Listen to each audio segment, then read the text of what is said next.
Bacaan liturgi Senin 20 November 2023, Hari Biasa Pekan Biasa ke-33. Bacaan dari kitab pertama Makabe.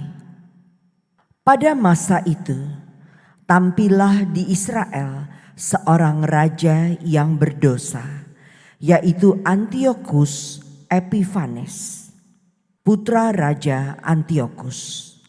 Ia pernah menjadi sandera di Roma. Antiochus Epiphanes itu menjadi raja dalam tahun 137 di zaman pemerintahan Yunani. Pada masa itu, tampillah dari Israel beberapa orang jahat yang meyakinkan banyak orang dengan berkata, "Marilah kita mengadakan perjanjian dengan bangsa-bangsa sekeliling kita. Sebab sejak kita menyendiri, maka kita ditimpa banyak malapetaka." Usul itu diterima baik. Mereka diberi hak oleh raja untuk menuruti adat istiadat bangsa-bangsa lain.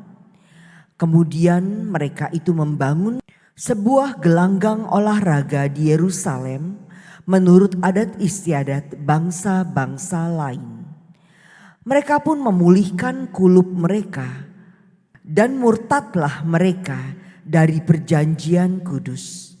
Mereka bergabung dengan bangsa-bangsa lain dan menjual dirinya untuk berbuat jahat. Beberapa waktu kemudian, Raja Antiochus Epiphanes menulis sepucuk surat perintah untuk seluruh kerajaan, bahwasanya semua orang harus menjadi satu bangsa. Masing-masing harus melepaskan adatnya sendiri. Maka semua bangsa menyesuaikan diri dengan titah raja itu. Juga dari Israel ada banyak orang yang menyetujui pemujaan raja. Dipersembahkanlah oleh mereka kurban kepada berhala, dan hari Sabat dicemarkan. Pada tanggal 15 bulan Kisleu dalam tahun 145, raja menegakkan patung berhala keji di atas mezbah kurban bakaran di Bait Allah. Dan di semua kota di seluruh Yehuda mereka dirikan pula mezbah pemujaan berhala. Pada pintu-pintu rumah dan di lapangan-lapangan dibakar kurban. Kitab-kitab Taurat yang ditemukan disobek-sobek dan dibakar habis. Jika pada salah seorang terdapat kitab perjanjian, atau jika seseorang berpaut pada hukum Taurat, ia dihukum mati oleh pengadilan raja. Namun demikian, ada banyak orang Israel yang tetap teguh hatinya dan bertekad untuk tidak makan sesuatu yang haram. Mereka lebih suka mati daripada menodai diri dengan makanan semacam itu, dan dengan demikian mencemarkan perjanjian kudus.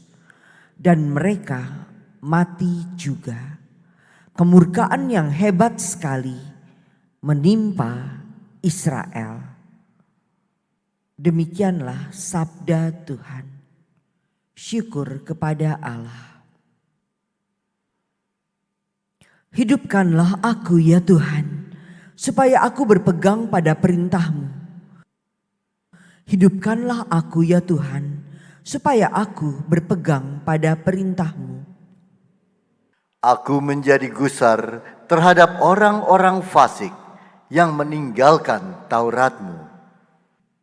Hidupkanlah aku ya Tuhan, supaya aku berpegang pada perintah-Mu. Tali-tali orang fasik membelit aku, tetapi Taurat-Mu tidak kulupakan. Hidupkanlah aku ya Tuhan, supaya aku berpegang pada perintah-Mu. Bebaskanlah aku daripada pemerasan manusia, supaya aku berpegang pada titah-titahmu. Hidupkanlah aku ya Tuhan, supaya aku berpegang pada perintah-Mu. Orang-orang yang mengejar aku dengan maksud jahat sudah mendekat. Mereka menjauh dari hukum-Mu. Hidupkanlah aku ya Tuhan, supaya aku berpegang pada perintah-Mu. Keselamatan menjauh dari orang-orang fasik, sebab mereka tidak mencari ketetapan-ketetapan-Mu. Hidupkanlah aku ya Tuhan, supaya aku berpegang pada perintah-Mu. Melihat para pengkhianat, aku merasa muak, karena mereka tidak berpegang pada janji-Mu.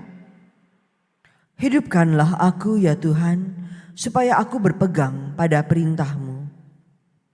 Haleluya, haleluya, haleluya. Akulah terang dunia. Barang siapa mengikuti aku, ia akan mempunyai terang hidup. Haleluya, haleluya, haleluya. Inilah Injil suci menurut Lukas. Dimuliakanlah Tuhan. Ketika Yesus hampir tiba di Yeriko, ada seorang buta duduk di pinggir jalan dan mengemis. Karena mendengar orang banyak lewat, ia bertanya, "Ada apa itu?" Kata orang kepadanya, "Yesus orang Nazaret sedang lewat." Maka si buta itu berseru, "Yesus, anak Daud, kasihanilah aku." Orang-orang yang berjalan di depan menyuruh dia diam, tapi semakin kuat ia berseru, "Yesus, anak Daud, kasihanilah aku." Maka Yesus pun berhenti dan menyuruh orang mengantar dia kepadanya. Ketika si buta itu sudah dekat, Yesus bertanya kepadanya, "Apa yang kau inginkan kuperbuat bagimu?" Jawab orang itu, "Tuhan, semoga aku melihat." Maka Yesus berkata, "Melihatlah, imanmu telah menyelamatkan dikau." Pada saat itu juga ia melihat, lalu mengikuti Yesus sambil memuliakan Allah. Seluruh rakyat menyaksikan peristiwa itu dan memuji-muji Allah. Demikianlah sabda Tuhan. Terpujilah Kristus.